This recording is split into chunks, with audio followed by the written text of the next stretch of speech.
Parts of speech, বাংলায় বলে পদ প্রকরণ বা বাক্যের অংশ সমূহ। তাহলে পার্টস অফ স্পিচ কাকে বলে?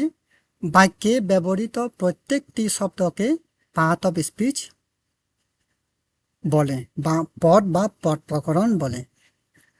ইংরেজিতে পার্টস অফ স্পিচ ৮ প্রকার, যথা নাউন, বিশেষ্য, প্রোনাউন, সর্বনাম, অ্যাডজেক্টিভ, নাম বিশেষণ, ভার্ব ক্রিয়া, অ্যাডভার্ব ক্রিয়া বিশেষণ, প্রিপজিশন অব্যয় বা বিভক্তি, কনজাংশন সংযোজক এবং ইন্টারজেকশন আবেগ।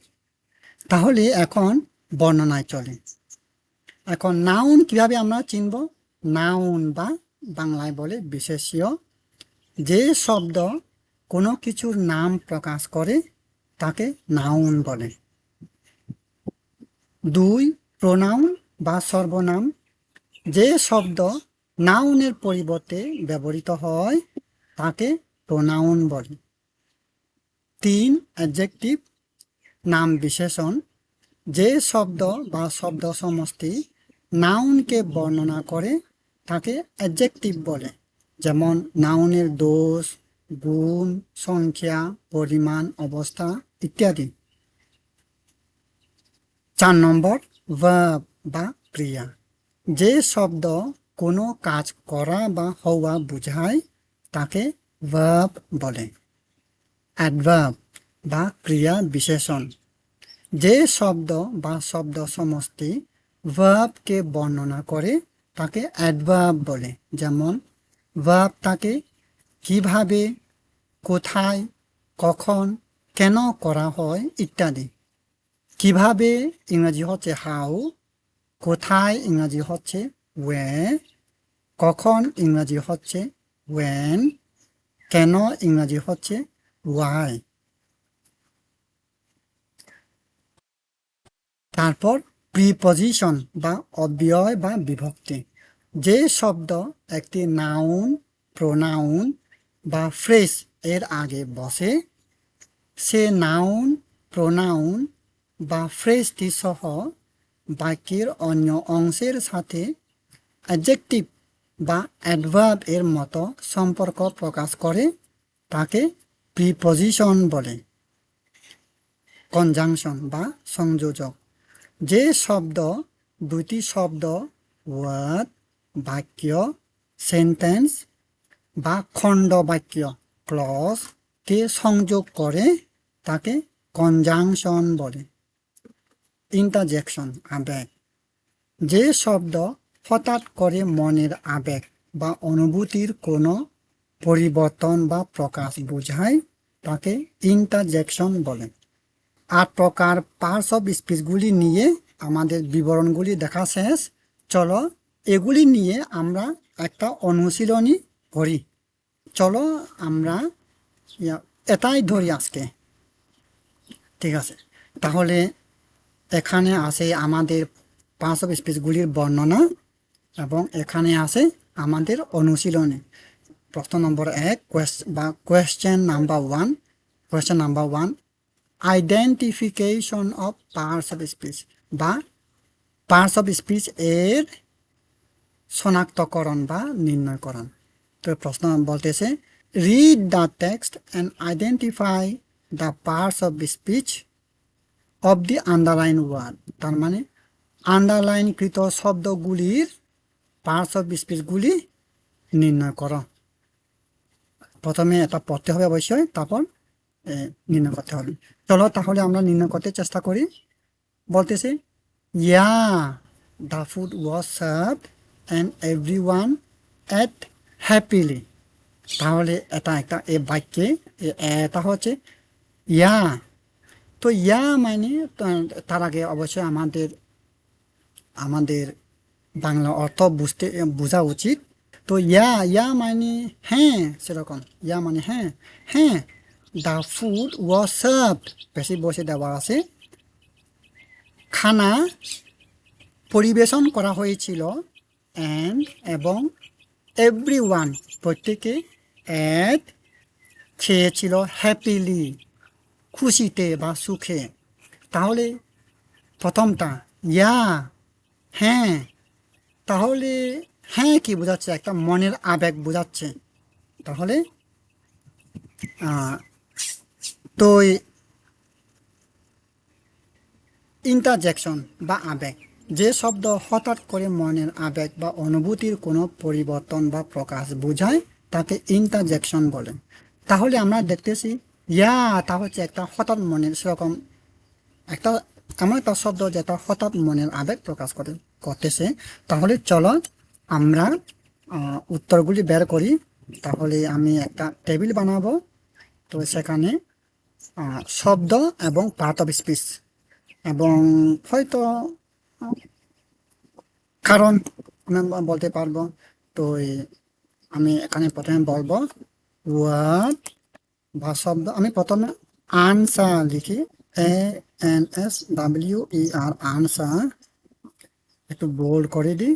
হ্যাঁ, প্রথমে হবে ওয়ার্ড। প্রথম প্রথম কলামটা আমাদের যে শব্দটাকে, যে শব্দ তার পার্ট অফ স্পিচ আমরা বের করতেছি, ওই শব্দটা ওয়ার্ড। তারপর ওই ওয়ার্ড এর পার্ট অফ স্পিচ। তারপর আমরা বলতে পারবো এক্সপ্লেনেশন, রিজন, রিজন বা কারণ। তাহলে আমি আরেকটা সারি বানাচ্ছি। তো এটাকে আমি শিরোনাম হিসেবে ব্যবহার করব, তাই বোল্ড এবং সেন্টার করে দেব। আমি আরেক ওয়ার্ড কলামটা আরেকটু ছোট করি, আর পার্ট অফ স্পিচ কলামটা এত বড় লাগবে না, একটু ছোট করি। রিজন কলাম বা কারণ কলামটা একটু বড় লাগবে। বা ইয়া শব্দটা আমাদের সংজ্ঞা অনুসারে এটা হবে ইন্টারজেকশন, ইন্টারজেকশন, ইন্টারজেকশন। কি কারণে? ওইটা হঠাৎ মনের আবেগ বোঝায়।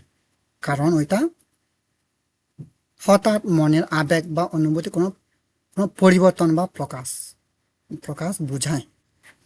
সে কারণে ওইটা হচ্ছে বা ইয়া বা হ্যাঁ শব্দটা, যার অর্থ আমরা বলবো হ্যাঁ, হ্যাঁ শব্দটা ইন্টারজেকশন।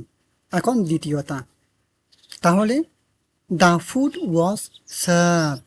তো আমরা দেখতেছি ওয়াজ সার্ভড, ওটা প্যাসিভ ভয়েসে দেওয়া আছে এবং এটা হেল্পিং ভার্ব এবং এটা হচ্ছে মেইন ভার্ব বা মূল ভার্ব বা প্রধান ক্রিয়া। তো এটা তাহলে আমরা দেখতেছি ওয়াজ সার্ভ, সার্ভ মানে সার্ভ অর্থ হচ্ছে পরিবেশন করা। তাহলে ওয়াজ সার্ভ প্যাসিভ ভয়েসে কি হবে? পরিবেশন করা হয়েছিল, করেছিল না, করা হয়েছিল। করেছিল বললে ওইটা অ্যাক্টিভ ভয়েস হয়ে যাবে, কিন্তু এটা প্যাসিভ ভয়েসে দেওয়া আছে, তাই আমাদেরকে প্যাসিভ ভয়েস থেকেই অনুবাদ করতে হবে।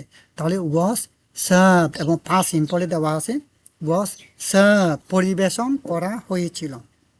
তাহলে বিটা ওটা হচ্ছে ভার্ব।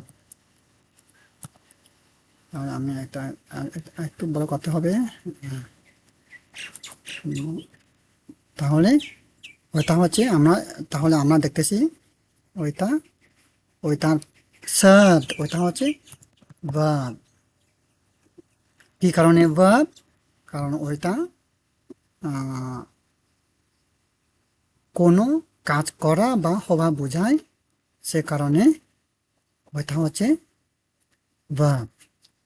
কোনো কাজ করা বা হওয়া বোঝায়, right? সার্ভ। তাহলে আমরা আমরা যদি হ্যাঁ সার্ভ, তারপর সিটা serve and everyone ate happily। and অর্থ হচ্ছে এবং। তাহলে এবং everyone প্রত্যেকে ate খেয়েছিল হ্যাপিলি সুখে। তাহলে and, তাহলে everyone ate happily ওইটা একটা বাক্য। দ্য ফুড ওয়াজ সার্ভড ওইটা আরেকটা বাক্য। ওইটাই একটা বাক্য এবং এটাই একটা বাক্য। তো এন এবং শব্দটা আমরা দেখতেছি দুইটা, এই দুইটি বাক্যটাকে সংযোগ করতেছে। তার অর্থ হচ্ছে এই এন এবং শব্দটা হচ্ছে কনজাংশন বা সংযোজক, কনজাংশন বা সংযোজক। তো কি কারণে কনজাংশন বা সংযোজক? কারণ কারণ দুইটি বাক্যকে সংযোগ করে। কারণ হচ্ছে দুইটি বাক্যকে সংযোগ করে। হ্যাঁ, এখন দিটা দি হচ্ছে অ্যাট হ্যাপিলি, খেয়েছিল খুশিতে বা সুখে, ওইটা হবে অ্যাডভার্ব। কি কারণে অ্যাডভার্ব? কারণ আমরা জানি অ্যাডভার্ব কাকে বলে? আহ, এস যে শব্দ বা শব্দ সম্মতি ভার্বকে বর্ণনা করে তাকে অ্যাডভার্ব বলে। যেমন ভার্ব তাকে কিভাবে করা হয়, কোথায় করা হয় ইত্যাদি, কেন করা হয়, কখন করা হয় ইত্যাদি প্রকাশ করে। আচ্ছা, তাহলে আমরা বলতে পারবো হ্যাপিলি, সুখে, ভার্বকে বর্ণনা করতেছে, ভার্বকে বর্ণনা করতে করে, ভার্বকে বর্ণনা করে, সে কারণে হ্যাপিলি শব্দটা হচ্ছে অ্যাডভার্ব। তারপরে ই, তো ইটা হচ্ছে ডিলিশাস। তো চলো আমরা পুরা বাক্যটা পড়ি এবং বুঝতে চেষ্টা করি। The delicious dishes field them on the table. তো আমাদের অবশ্যই অবশ্যই অর্থ বুঝতে হবে। কারণ বলতেছে দ্য ডিলিশাস ডিশেস, ডিলিশাস অর্থ হচ্ছে সুস্বাদু, ডিশ মানে পাত্রগুলো, খাদ্যে ভরা পাত্রগুলো। তাহলে ডিশ মানে খাদ্যে ভরা পাত্র, পাত্র বোঝায়। তাহলে দ্য ডিলিশাস ডিশেস, সুস্বাদু খাদ্যে ভরা পাত্রগুলো, ফিল্ড দেম ভরাট করেছিল তাদেরকে, অন দ্য টেবল টেবিলে। তাহলে চলো আমরা আন্ডারলাইনকৃত শব্দগুলি পার্ট অফ স্পিচ বের করতে চেষ্টা করি। তাহলে দ্য ডিলিশাস ডিশেস, সুস্বাদু খাদ্যের পাত্রগুলি, ডিলিশাসটা ডিলিশাসটা হবে সুস্বাদু খাদ্যের পাত্রগুলোকে বর্ণনা করতেছে, তার মানে নাউনকে বর্ণনা করতেছে, সে কারণে ডিলিশাস হবে অ্যাডজেক্টিভ। তাহলে তাহলে এটা হবে ডিলিশাস হবে অ্যাডজেক্টিভ। অ্যাডজেক্টিভ কি কারণে অ্যাডজেক্টিভ? নাউনকে বর্ণনা করতেছে। তাহলে নাউনকে বর্ণনা করে, নাউনকে বর্ণনা করে, নাউনকে বর্ণনা করে, রাইট। তাহলে ইটা চলে গেল। এখন তাহলে আমরা জানি বাকি আছে এফ। তো এফ হচ্ছে ডিশেস, যেটার অর্থ খাদ্যের পাত্র বোঝাচ্ছে। তাহলে খাদ্যের পাত্র ওটা অবশ্যই নাউনে পড়বে, নামকে প্রকাশ করতেছে, নাম, নামকে প্রকাশ করতেছে। তারপরে তা হচ্ছে অন দ্য টেবল, টেবল অর্থ টেবিল, অন মানে উপরে, তো অন দ্য টেবল টেবিলের উপরে। প্রিপজিশন বা অব্যয় বা বিভক্তি, যে শব্দ একটি নাউন, প্রোনাউন বা ফ্রেজ এর আগে বসে, সে নাউন, প্রোনাউন বা ফ্রেজটি সহ বাক্যের অন্য অংশের সাথে অ্যাডজেক্টিভ বা অ্যাডভার্বের মতো সম্পর্ক প্রকাশ করে, তাকে প্রিপজিশন বলে। একটু জটিল, কিন্তু বুঝলে সহজ হয়ে যায়। ওই শব্দটা নাউন, প্রোনাউন বা ফ্রেজের আগে বসতে হবে। তাহলে দেখি নাউন, প্রোনাউন বা ফ্রেজের আগে বসেছে কিনা। তাহলে আমরা দেখতেছি টেবল বা টেবিল। টেবিল মানে ওটা একটা নাউনকে বোঝাচ্ছে, ওটা একটা নাম, জিনিসের নাম টেবিল। তাহলে অন দাটা হচ্ছে আর্টিকল, অবশ্যই সেগুলো অ্যাডজেক্টিভের মতো, যেগুলো টিটা খানিখানা বোঝায়, ওটা আমরা এখন বাদ দেবো। তাহলে ওটা যদি আমরা বাদ দিই, এই অ্যাডজেক্টিভটা দা তাকে অ্যাডজেক্টিভ বা আর্টিকলটাকে যদি এখানে আর্টিকলগুলিও অ্যাডজেক্টিভের মতো কাজ করে, তো আমরা যদি দাটাকে বাদ দিই অন টেবল, টেবিলের উপরে, তো টেবিলটা হচ্ছে নাউন, তাহলে অন টেবল সো এই অন শব্দটা টেবিলের আগে, নাউনের আগে বসেছে। তারপর কি করতেছে, আগে বসে সে নাউন প্রনাউন বা ফ্রেজটি সহ। তো অন টেবল, ওই অন যোগ টেবল ও দুনো শব্দ মিলে বাক্যের অন্য অংশের সাথে অ্যাডজেক্টিভ বা অ্যাডভার্ব এর মতো সম্পর্ক প্রকাশ করে, তাকে প্রিপজিশন বলে। তাহলে দেখি এই দুটোটা মিলে, অন টেবল মিলে বাক্যের অন্য অংশের সাথে অ্যাডজেক্টিভ বা অ্যাডভার্বের মতো সম্পর্ক প্রকাশ করতেছে কিনা। করতে হবে। অ্যাডজেক্টিভ মানে এই দুটো শব্দ মিলে যে শব্দ বা শব্দ সমষ্টি নাউনকে প্রকাশ করে, নাউনকে বর্ণনা করে, নাউনকে বর্ণনা করলে অ্যাডজেক্টিভ বলা হবে, আর ভার্বকে বর্ণনা করলে অ্যাডভার্ব বলা হবে। The delicious dishes field them on the table. সুস্বাদু খাদ্যের পাত্রগুলি ভরাট করেছিল তাদেরকে টেবিলে। তো তাদেরকে কোথায় ভরাট করেছিল, তাদেরকে তাদের পেটটাকে ভরাট করেছিল টেবিলে, টেবিলের উপরে বা টেবিলে। তো আমরা বলতে পারবো, তো এটা অ্যাডভার্ব, ফিলকে বর্ণনা করতেছে। ভরাট করেছিল, তাদেরকে ভরাট করেছিল বা তাদের পেটটাকে ভরাট করেছিল কোন জায়গায় বা কোথায়, অন দ্য টেবল বা টেবিলে। তাহলে এ শব্দটা এ নাউনের আগে বসে ওই শব্দ এবং নাউন দুটোটা মিলে এ ভার্বকে বর্ণনা করতেছে। প্রিপজিশন সেরকম কাজ করে, সে কারণে অনটা হচ্ছে প্রিপজিশন। প্রিপজিশন আমরা সংজ্ঞাটা লিখব না, কারণ সংজ্ঞাটা একটু জটিল, কিন্তু আমরা বুঝেছি প্রিপজিশন কিভাবে কাজ করে। তারপরে এজটা, চলো আমরা বাক্যটা বুঝতে চেষ্টা করি। সে এ বাক্যটা এখান থেকে শুরু হয়ে এখানেই শেষ হয়েছে। পুরো বাক্যটা বুঝতে বুঝতে চেষ্টা করতে হবে।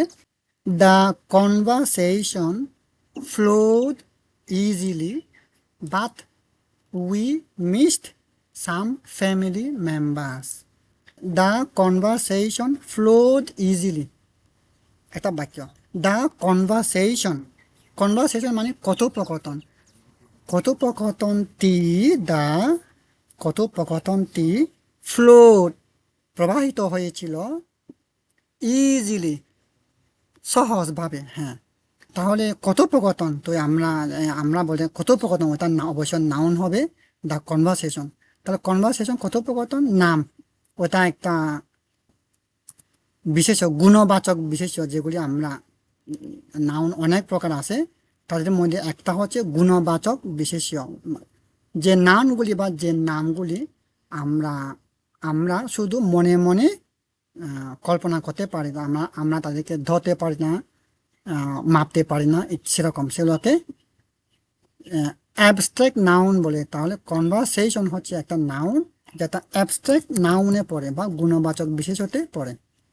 ওকে, তাহলে এটা নাউনকে বর্ণনা করতেছে, নাউনকে বর্ণনা করে, নাউন, হ্যাঁ, নাম প্রকাশ করতেছে, নাম, নাম বা গুণবাচক নামকে প্রকাশ করতেছে। আমরা ব্র্যাকেটে বলতে পারবো গুণবাচক নামকে প্রকাশ করতেছে, গুণবাচক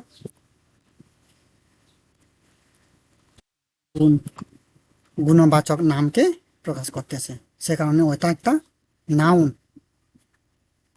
তারপরটা হচ্ছে, হ্যাঁ, এজটা হচ্ছে নাউন। তারপর আই, ফ্লোড, তো আমরা জানি দ্য কনভারসেশন ফ্লোড ইজিলি, কথোপকথনটি সহজভাবে বা সহজে প্রবাহিত হয়েছিল। তো প্রবাহিত হয়েছিল, ফ্লো, তাহলে প্রবাহিত হওয়া, ওটা একটা কাজ বোঝাচ্ছে। তার মানে ওটা হচ্ছে একটা ভার্ব। ভার্ব, তো আমরা সংজ্ঞাটা বোঝাতে পারবো, কোনো কাজ করা বা হওয়া বোঝায়। ফ্লো শব্দটা দিয়ে কোনো কাজ করা বা হওয়া বোঝায়, তাই ওটা ভার্ব বা ক্রিয়া। তারপর হচ্ছে যে এটা, তো flood easily but we missed some family members, বা উই, তাহলে উই অর্থাৎ আমরা। তো উই মানে আমরা, মানে আমাদের নাম না হয়ে, আমাদের নাম যেমন রহিম, কামাল, জামাল, রহিম সেরকম অনেকগুলির নাম না হয়ে আমরা একসাথে আমরা বলতে পারবো। আমরা মানে হয়তো আমাদের নামগুলি হতে পারে, আমাদের কামাল, জামাল, রহিম, তো এগুলির পরিবর্তে আমরা তো তার মানে কামাল, জামাল, রহিম হলে সেগুলো হচ্ছে নাউন, আর আমরা হলে সেগুলো হচ্ছে নাউনের পরিবর্তে ব্যবহার করা হচ্ছে। তো যে অবশ্য যে শব্দ নাউনের পরিবর্তে ব্যবহার করা হয় তাকে প্রোনাউন বলে। সে কারণে উই বা আমরাটা হচ্ছে প্রোনাউন, নাউনের পরিবর্তে আচ্ছা ব্যবহার করা হয়। হ্যাঁ, তাহলে এটা হচ্ছে প্রোনাউন। নাউনের পরিবর্তে, হ্যাঁ, নাউন এর পরিবর্তে, নাউন এর পরিবর্তে ব্যবহৃত হচ্ছে, নাউনের পরিবর্তে ব্যবহৃত হচ্ছে।